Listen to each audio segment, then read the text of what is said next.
What's going on, guys? Andrew Piluk Hockey here, back again with another video. Today I'm going to be looking at some NHL trade rumors from Spectres Hockey for November 18th, 2019. Now remember, Spectres Hockey, the link will be down below, but Spectres Hockey takes information from all over the place, puts it into one article, and then gives his opinion, so that way you guys can go and check it out and see what everybody's saying as well as his opinion. I'm going to be giving mine. Today I'm talking about the Leafs, I'm talking about the Oilers, and I'm talking about the Devils specifically. Some stuff is going down, so let's start off with probably the most ridiculous rumor I've heard in a really long time, and something that I believe is just not true at all. So it's basically talking about the Toronto Star. There's a writer named Rosie DiMano, I could be saying the name incorrectly, believes that the Maple Leafs might be better served trading William Nylander than firing Mike Babcock. Now, she feels the club hasn't replaced the emotion Nazem Kadri brought to the lineup before he was traded to the Colorado Avalanche this summer. While it appears Babcock has lost the room, she suggests it goes down to general manager Kyle Dubas for assembling the roster the coach has to work with. Dubas, wants a skilled team, and that's what he wants. Now, here's the thing. DiMano also goes on saying that she wants something to go down. If it's not Nylander, then they might have to seriously consider okay, there's people doing garbage in the back. Hopefully you can't hear that. But she said that it might even come down to trading Rasmus Sandin, for another player, a prospect package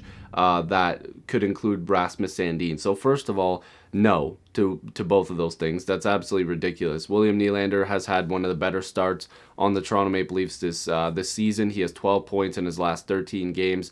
And keep in mind, it was widely known that Austin Matthews complained to Leafs management that he did not want to be playing with some of these other players, not because he doesn't like them, but just because him and William Nylander have a better, game. They have a better chemistry. Nylander is a really good puck mover, and Austin Matthews likes playing with them. They both have had pretty good starts to the year. Now, here's the thing. You guys might be complaining about Nylander's defense and, how he plays without the puck, and, same thing with Austin Matthews, but that goes for about 90% of the Leafs right now, and they need to fix that problem. But that doesn't mean you trade, first of all, your star player's best line mate in hopes that it'll just work. That doesn't make any sense.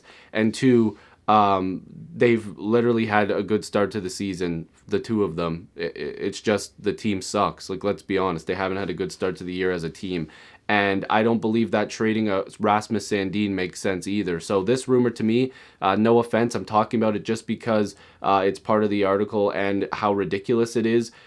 This whole Rasmus Sandin trading a prospect package for something else, I don't think she realizes how the salary cap works. That would not work. The Leafs need to trade away a roster player that would have serious cap hits to be able to bring in somebody else that has a big cap hit. The emotion that Nazem Kadri left, and actually I can't even move past the Rasmus Sandin thing. Rasmus Sandin's going to be probably in the Leafs top 4 next year. Like, this kid has been absolutely insane with the Marlies. He looked good at the start of the year with the Leafs, but they don't want to burn a year of his ELC. I, for one, don't believe that it makes sense to keep him down there. He's had a great start, although he might be injured right now with the Marlies. Hopefully he's okay. Him and Liljegren, I think, are both hurt. But if anybody should be traded, the Leafs should find any way to get rid of Cody Ceci. You want to get rid of a significant amount of cap. $4.5 million for Cody Ceci is not good. Now, again, the numbers have come out that Cody Ceci is playing a little bit better than he did last year, and that's fine and dandy. But $4.5 million for a guy that doesn't put up points and he doesn't actually really do anything significant for this team is a little bit ridiculous. William Nylander has 12 points in his last 13 games. I don't see how there's any correlation between the two. Oh, we need another defenseman to replace him. Cody Ceci should not even be in the top 6. He is a bottom or a top 4. He's a bottom pairing defenseman at best.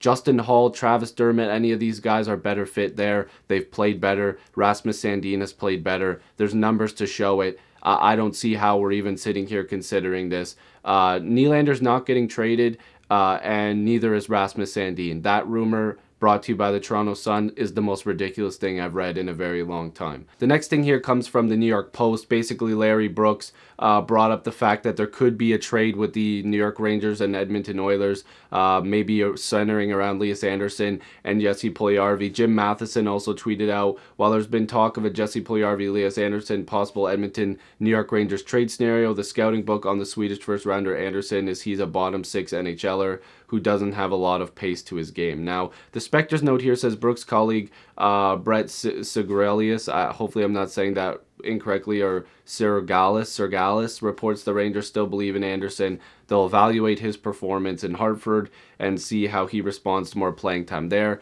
I don't know if the Rangers offered Andersson for Puljujarvi. If they did, the Oilers probably weren't interested. I would definitely say at this point that this trade would favor the Rangers. I think that Puljujarvi has already proven that he can at least, he has some flashes of greatness, and Lias Andersson probably does too, but Puljujarvi's a step ahead right now because he went over to Finland and he's been playing quite well, and I think that his trade value will start to pick up a little bit more as we get towards December, because they have to make a decision before December 1st, and I actually do believe that there will be a decision.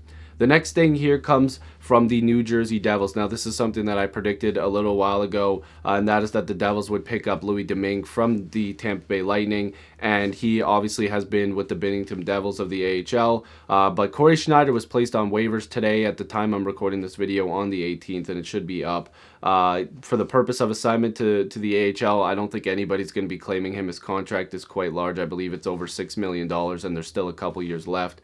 Domingue has started 4 games with Binnington this, I always say that name wrong, but Binnington of the AHL with a 2-1-1 record and a 2.25 goals against average and a .914 save percentage. So pretty good numbers. Mackenzie Blackwood and Corey Schneider have been struggling to really gain any sort of traction. The Devils have been struggling. So hopefully a Domingue and Blackwood tandem works a little bit better. Last season, he had a 21-5-0 record with Tampa and a 288 goals against average and a .908 save percentage. So if he can even get close to those numbers, which I don't think he will, but if he can at least help be a little bit of a stopgap for the Devils, I think that this could work out in their favor. I actually quite like Louis Domingue. I think that he's an underrated, at least backup in the NHL. I don't think that he's a bona fide starter or anything like that who can, play 40 or 45 games. I just think that with another goaltender, it could be, him and Blackwood could work out. I think that he actually